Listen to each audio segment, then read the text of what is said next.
Welcome to another live stream. Today is October 11th, 2025. I'm going to keep this one short, probably 10 minutes here. I just want to go over a few things here since I last streamed on Thursday. So as you guys know, I made this stream maybe 4 or 5, somewhere around whatever October 4th, 5th is. And as I said in my Thursday stream, if you guys, following the channel or whatnot, or even seeing a little post up on Discord, I mean, I know there's people out there. A lot of people are, TA and Clash or whatnot. I'm just showing mine from the 12 hours, how I talked about exactly in the last video. Was it roughly 19 minutes in or something? But it's definitely in the last video where I said big body red candle, wiki down, take out this candle, and it'll close back up here somewhere. And then we want the next candle to basically retrace this whole red candle. We did damn near just that. I mean, this next one is helping it out, and we did break it below that line. We broke out of this structure exactly as we anticipated, and it was going to either go up or down. It went down, and then we're coming back up, and we're testing this, which was support. Now it's playing as resistance, and I think we're going to blast up out of here. That's the 12 hours, so let me get a new tab up here real quick here so I can pull up the 4-hour chart here, because the 4-hour chart's looking really nice right now. So look at that. So yeah, that to me, I would say this would be a reversal here. So I'm not going to put any lines on this, just from looking at it and seeing how we broke down, and then now we're coming back up. So that's what I'm seeing there on the 4-hour. I still love how the 12-hour look, as I showed you right here. So gonna keep my eyes on this, and we want to close. If we close this 12-hour candle, which closes in roughly like 8 hours or so, above 47.4 million, which we're basically already there, yeah, this is gonna be looking great going into the rest of the weekend. And as I said on Wednesday, when the blood started to hit the market really bad, Tuesday, Wednesday, I said this could turn out to be one of those not great weekends, but a decent good weekend for Clash. And not even Clash, just crypto as a whole, because looking over here at Crow on the weekly, look, I said we want to hold that 15 cent. Yeah, it's okay if things wick below like it did. A crazy wick down to 6 cents. That lasted for not even like 2 minutes when I seen that on my phone.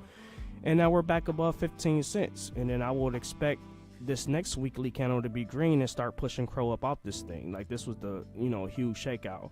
And you see the same thing on a weekly on Bitcoin. It wicked below all 3 of the EMA lines all the way down to 101, and then shot right back up.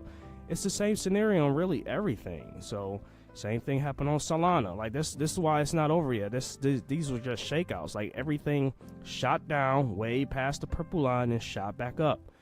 There's no need to be concerned. I mean, Crow at 15 cents is a heck of a pickup, man.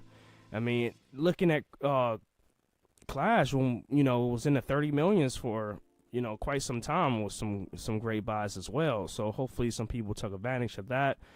Great if you did. If you didn't, it's still sub 50 million. So still a great buy and opportunity here. I'm gonna pull up the daily too, because I did talk about the daily a lot as well for Clash, how this this breakout, just like how I showed on the 12-hour, I said if this one is going to be red, it's going to be big body, wiki down, just like it did on the 12. It did exactly that. And then the next one to be green.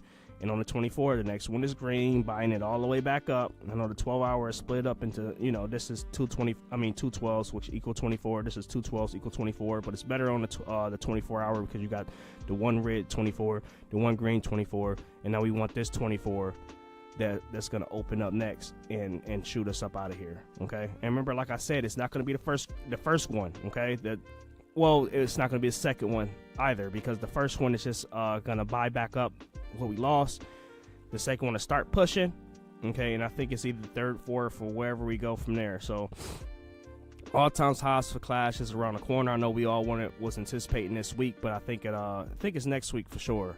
So just keep my eyes on that really closely. Like I said about the 12-hour, I see there's nobody actually made it into the stream. I just hope people come find this after. Yeah, just take a look at it and see what's going on. So it looks great. I know this candle wasn't great, but we nailed it on stream about, like I said, the big body, wiki down, green buy up, and then we're gonna push up out of here. So same scenario for everything. So I guess we'll see what happens, and just hold on tight, guys. There's nothing to worry about. Okay, like George would say, when in doubt, zoom out, and we're looking great. So if I was to see this start to get way down here, then I would kind of be concerned a bit. But on the weekly time frames, the weekly charts for everything other than Clash looks great. It did exactly what I wanted to do anyway. So or exactly what I predicted. Once again, we're not going to get everything right. Now I'm just hoping for the weekly candle to turn green for, you know, everything in the market. And then, like I said, last thing, that 12-hour candle, I want to start seeing Clash get up out of here, and on the 24-hour candle, start to see Clash get up out of here. All right, y'all, that's really about it. Like I said, I wanted to keep this one short today. I have a long, busy day today, so hope you guys found this video helpful. And yeah, I'll see you guys Monday, October 13th, around 2 to 2:30 p.m. Eastern time. Have a great weekend. I'll see you guys in the Discord.